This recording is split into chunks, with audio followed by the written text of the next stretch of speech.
अस्सलाम वालेकुम dear students. कैसे हैं आप? उम्मीद है कि आप सब अच्छे से होंगे। आज हम स्टार्ट करेंगे हमारा जो मेन टॉपिक है, ग्रुप्स। तो हम सीधे डेफिनेशन पे आएंगे और इस टॉपिक को समझेंगे हम एग्जाम्पल्स से, जो एग्जाम पॉइंट ऑफ व्यू बहुत ही इंपॉर्टेंट होते हैं। What is group? इसमें दो चीजें होती हैं। एक होता है एक नॉन एम्प्टी सेट और उस पे एक operation that we call as binary operation. ठीक है, I can write down here a system, it's the definition, a system G with some binary operation, या हम इसको ऑपरेशन भी लिख सकते हैं, उतना कोई मसला नहीं है, क्योंकि हम इसको बाइनरी ऑपरेशन को अलग लिख सकते हैं नीचे। A system G star is called a group. This is called a group if it satisfies the following properties. अगर इसने कुछ प्रॉपर्टीज फॉलो किए, satisfies the following properties। ठीक है, what is the first property? First property is, अगर इस non empty set में, ये कोई भी सेट हो सकता है, Z होगा, N हो सकता है, Q हो सकता है, सेट ऑफ रियल नंबर्स हो सकता है, सेट ऑफ कॉम्प्लेक्स नंबर्स हो सकता है, या कोई भी सेट। अगर हम इसमें से कोई भी दो एलिमेंट लेंगे, for all A B belongs to G, कोई भी दो एलिमेंट्स अगर हम इनको ऑपरेट करेंगे, a star b must belong to G, जो हमने कल किया था, बाइनरी ऑपरेशन होल्ड होना चाहिए। This property is called closure property. इसको आप नीचे ब्रैकेट्स में लिख सकते हैं, क्लोजर प्रॉपर्टी। ये क्लोज्ड हो, ये ग्रुप, ये सिस्टम, ये नॉन एम्प्टी सेट क्लोज्ड होना चाहिए। दूसरी प्रॉपर्टी क्या है? अगर हम इसमें से तीन एलिमेंट्स लेंगे, for all A b c belongs to G, क्या सेट्स पे होना चाहिए? A star b star c must be equal to a star b star c. What is the property called? I think आप जानते होंगे, this property is called associative property. Associative property. ठीक है, what is the third property? Third property क्या है?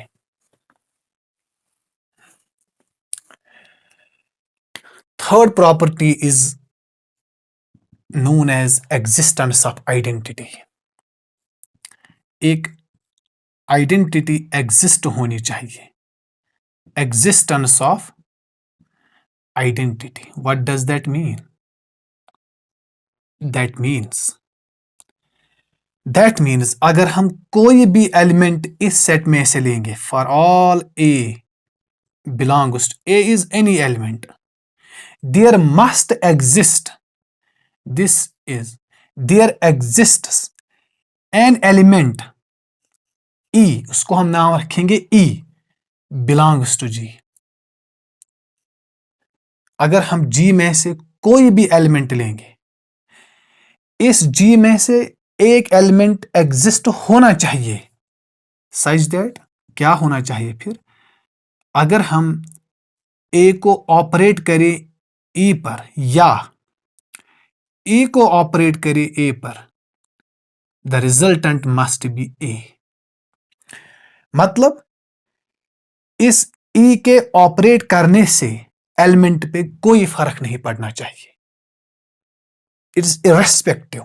ठीक है, this is known as identity and you should know that this identity is unique, it's always unique in every group, identity is always unique. इसको आप note में लिख सकते हैं, identity is unique, identity of a group, identity, हाँ yes, of group is unique, unique होना चाहिए। ठीक है, अब लास्ट प्रॉपर्टी क्या है? बहुत ही important property, most important property, fourth property, existence of inverse. Inverse मतलब एग्जिस्टेंस ऑफ इनवर्स। देखिए सिंपल, अगर हम कोई भी एलिमेंट लेंगे, फॉर ऑल, याद रखना हमेशा यहां पे फॉर ऑल एलिमेंट्स की बात हो रही है। For all A belongs to G, there exists B belongs to G, such that अगर हम ए स्टार बी करेंगे या बी स्टार ए करेंगे, ये वापस आ जाना चाहिए identity. Every element has an inverse and the inverse is unique. Every element has a universe. याद रखना एक बात, आइडेंटिटी एक ग्रुप की होती है, identity of a group. Inverse एक एलिमेंट का होता है, इनवर्स ऑफ एन एलिमेंट। एक ग्रुप की आइडेंटिटी यूनिक होती है और एक एलिमेंट का इनवर्स यूनिक होता है। इसलिए मैं यहां पे लिखूंगा, नोट पे लिखेंगे हम, inverse of an element is always unique. ये भी नोट कीजिएगा, inverse of an element is always unique. ठीक है, inverse of an element is always unique. ठीक है, आपने एक बात यहां पे नोट की होगी, अगर आपको इनवर्स ढूंढना होगा, first of all you should know identity. क्यों? Because here a star b और b star a must be equal to identity. You have to find the value of B so that when we operate A and B, we must get identity. अगर आपको identity ही मालूम ना हो तो हम inverse नहीं निकाल सकते। Inverse depends upon identity. ठीक है, इसीलिए अगर आपको क्वेश्चन आए एग्जाम में कि find the inverse of an element in this group, first of all you have to find the identity, then find the inverse. इंशाल्लाह ये हम एग्जाम्पल से भी दिखाएंगे, लेकिन ये बात नोट कीजिएगा कि पहले आपको आइडेंटिटी फाइंड करना है, फिर आपको इनवर्स मिलेगा। ठीक है, ये हो गई 4 properties. And if any system G star, we call this system algebraic system, algebraic structure. Non-empty set with one or more binary operations on it is called binary structure. This is called a group if it satisfies the following properties. First property is closure property, मतलब for all A, B belongs to G, A star B belongs to G. Second property is associative property. For all A, B, C belongs to G, A star B star C, A star B star C is equal to A star B star C. तीसरी property है existence of identity, मतलब existence of identity of a group. For all A belongs to G, there must exist an element in G such that A star E is equal to A or E star A is equal to A. कोई फर्क नहीं पड़ता. And I already told you identity of a group is always unique. And fourth property, which is the last property, existence of inverse. For all A belongs to G, there must exist an element in G. याद रखना, आपको G में से बाहर नहीं निकलना है, G में ही रहना है. ठीक है, G से बाहर छलांग नहीं लगानी है. ठीक, छलांग लगाओगे तो डूब जाओगे. For all A belongs to G, there exists B belongs to G such that A star B. अगर हम इन दो एलिमेंट्स को ऑपरेट करेंगे, we must get identity. And I already told you that if you have to find the inverse, first of all you should know the identity. If a system satisfies these properties, the system is called a group. And fifth property भी आप यहीं पे लिखिए क्योंकि उससे बहुत आसानी होगी आगे. अगर किसी ग्रुप में फिफ्थ प्रॉपर्टी आप यहीं पे लिखिए एबिलियन ग्रुप, बहुत आसानी होगी हमें. एबिलियन ग्रुप और इसका एक और नाम है commutative group. What is abelian group? Commutative group यानी पहले ग्रुप होना चाहिए, मतलब first it must satisfy 4 properties. अगर उस ग्रुप में एक और प्रॉपर्टी ऐड हो गई, सिर्फ एक property, then we call that group is abelian group. What is that property? For all, अगर हम G में से कोई दो एलिमेंट्स लेंगे, अगर हम उनको operate A star B is equal to B star A, बस. अगर ये प्रॉपर्टी भी सेटिस्फाई हो गई, पहले वो 4 प्रॉपर्टी सेटिस्फाई होनी चाहिए. अगर ये प्रॉपर्टी भी सेटिस्फाई हो गई, then we say that the group is called abelian group और कम्यूटेटिव ग्रुप. ठीक है, एग्जाम्पल एक हम यहां पे कर सकते हैं, फिर हम आज के लिए इतना ही रखेंगे. ठीक है, most important example number first.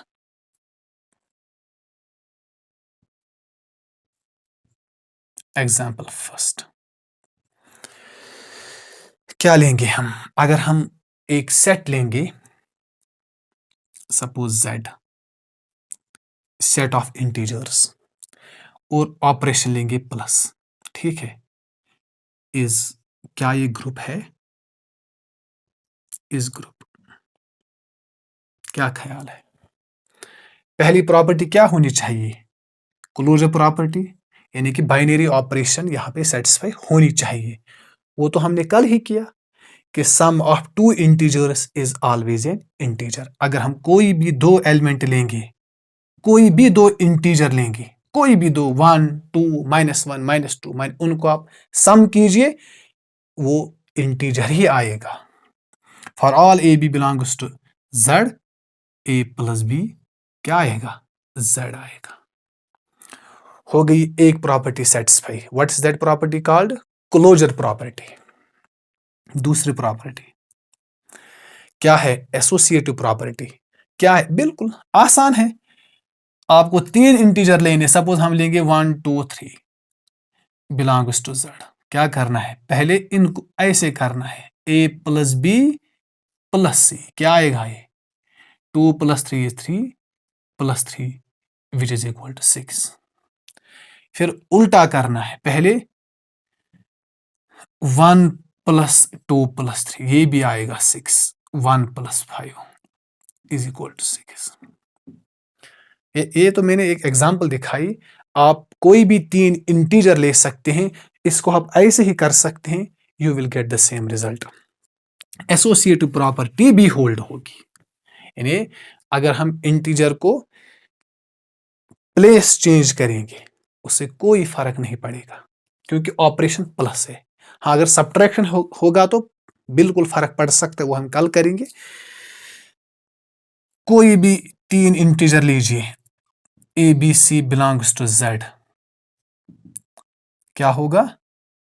A plus b plus c is equal to always a plus b plus c. That means associative property holds. इसको आप बिल्कुल ऐसे लिख सकते हैं यहां पे C P. What does that mean?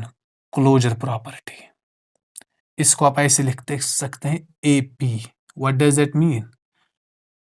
Not assistant professor, associative property. C part. क्या ख्याल है, आइडेंटिटी क्या हो सकती है? मतलब किसी भी इंटीजर को क्या ऐड कर सकते हैं? किसी भी इंटीजर को क्या ऐड कर सकते हैं कि हमें इंटीजर ही वापस मिले, लेकिन वो एलिमेंट जो हम ऐड करेंगे वो इंटीजर ही होना चाहिए, इसी ग्रुप में से, इसी सेट में से, बाहर नहीं निकलना है। Don't go out of the domain. One को क्या ऐड कर सकते हैं कि वन ही हासिल हो जाए? 1 प्लस 0। 2 को क्या कर सकते हैं ऐड, ताकि 2 ही मिल जाए, 2 प्लस 0। -2 को क्या कर सकते हैं ऐड कि 0 -2 ही मिल जाए, plus 0। That means in in this group, in this system, there exists 0 in integers such that any integer plus 0 is always an integer. कोई भी इंटीजर लीजिए, for all A belongs to Z, there exist, मैंने क्या कहा था? There exist e in Z. E के बदले क्या मैं यहां पे लिखूंगा? 0 बिलोंग्स टू जेड। क्या होगा फिर? सच दैट अगर हम इन दोनों को ऐड करेंगे, a plus 0 is equal to 0 plus a is always equal to. It means in integers, in the group of integers with respect to addition, 0 is the identity. 0 is the identity. याद रखिएगा, 0 is the identity. हो गई identity भी। और एक बात, this 0 is always unique. 1 cannot be identity. We cannot add 1 to 2 so that we get 2. 2 plus 1 is not equal to 2. 2 plus 3 is not equal to 2. This is always unique. इसके अलावा कोई भी आइडेंटिटी नहीं हो सकती। 3 प्रॉपर्टीज हो गई। अब क्या है चौथी प्रॉपर्टी? क्या है चौथी property? Fourth property is inverse. क्या है मतलब?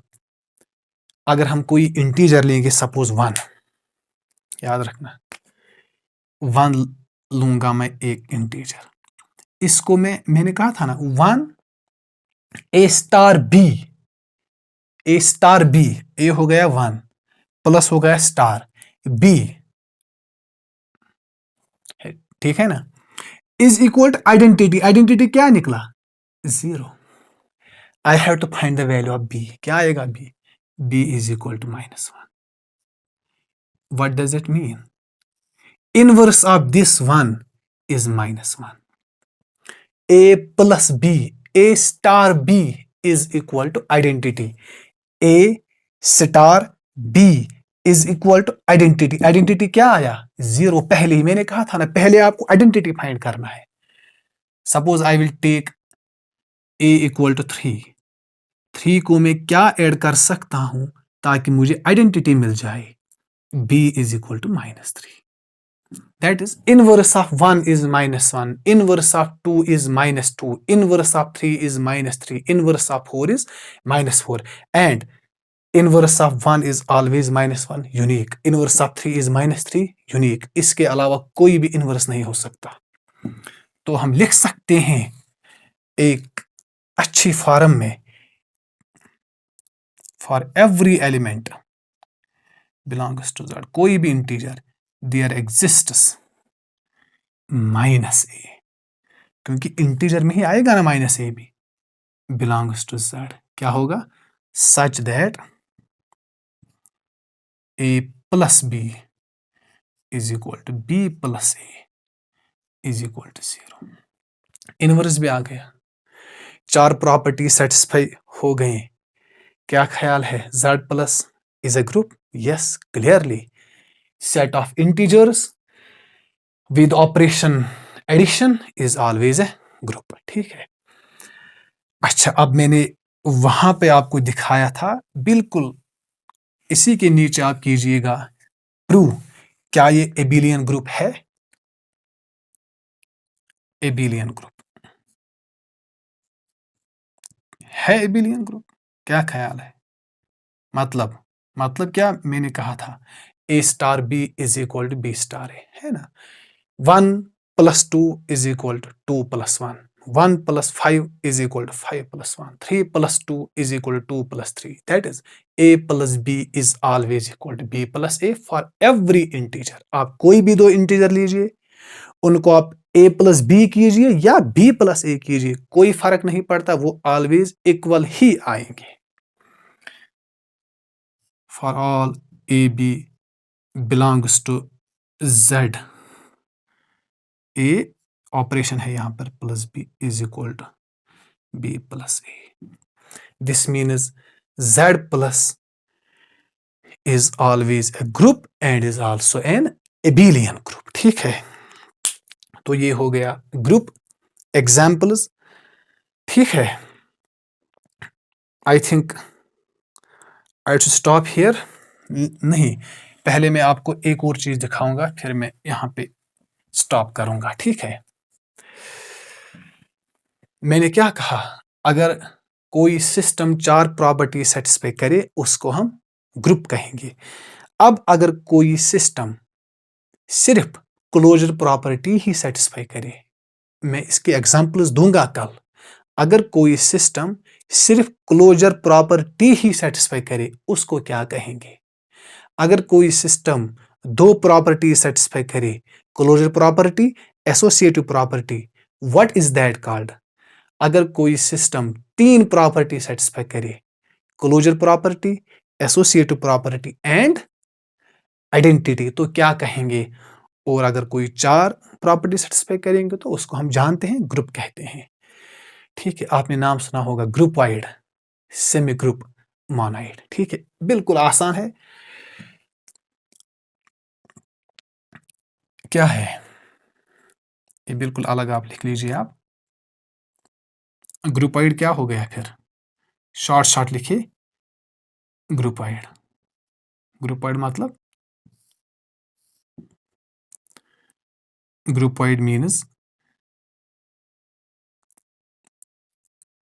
G star, any operation is groupoid if, ठीक है, if A star B belongs to G, for all A B belongs to G, that is only closure property, only closure property holds, only closure property holds। ठीक है, ये हो गया ग्रुपवाइड। ठीक है, दूसरा क्या है? Semi group. सेमी ग्रुप, अगर कोई सिस्टम दो प्रॉपर्टी सेटिस्फाई करे, ठीक है, ऐसे ही लिख लिया आप, G star is semi group if it satisfies two properties। if first property क्या है? सिंपल क्लोजर प्रॉपर्टी, जो मैंने ऊपर लिखा है उसी को आप रिपीट कीजिए, closure property. And second one is associative property. Associative property बिल्कुल ऊपर आप कॉपी कीजिए, यहां पे पेस्ट कीजिए, एसोसिएटिव प्रॉपर्टी। ठीक है, हो गए दो। और तीसरा है, आपने नाम सुना होगा क्या? मोनाइड। मोनाइड क्या हो गया फिर? If it satisfies G any non-empty set with any operation is monoid if it satisfies three properties, A closure property, ठीक है, बी एसोसिएटिव प्रॉपर्टी, सी अगर आइडेंटिटी भी एग्जिस्ट हो जाए, एग्जिस्टेंस ऑफ आइडेंटिटी, ठीक है, एग्जिस्टेंस ऑफ आइडेंटिटी, उसको हम कहेंगे मोनाइड। और अगर कोई सिस्टम चारों प्रॉपर्टी सेटिस्फाई करे उसको हम कहेंगे ग्रुप। और अगर कोई सिस्टम करेगा सेटिस्फाई एक और property A star B is equal to B star A, then it's called abelian group. तो हमने क्या पढ़ा आज? हमने पढ़ा ग्रुपॉइड, हमने पढ़ा सेमी ग्रुप, हमने पढ़ा मोनाइड, हमने पढ़ा ग्रुप, हमने पढ़ा एबिलियन ग्रुप, और हमने एक एग्जाम्पल भी की। कल हम बिल्कुल प्रोसीड करेंगे इसी के आगे, ठीक है। आज के लिए इतना ही। इसको अच्छी तरह से पढ़ना कोशिश करें कि समझें, बार बार पढ़ें, बार बार रिपीट करें वीडियो को। तो इंशाल्लाह कल मिलेंगे, तब तक अल्लाह हाफिज, स्टे सेफ।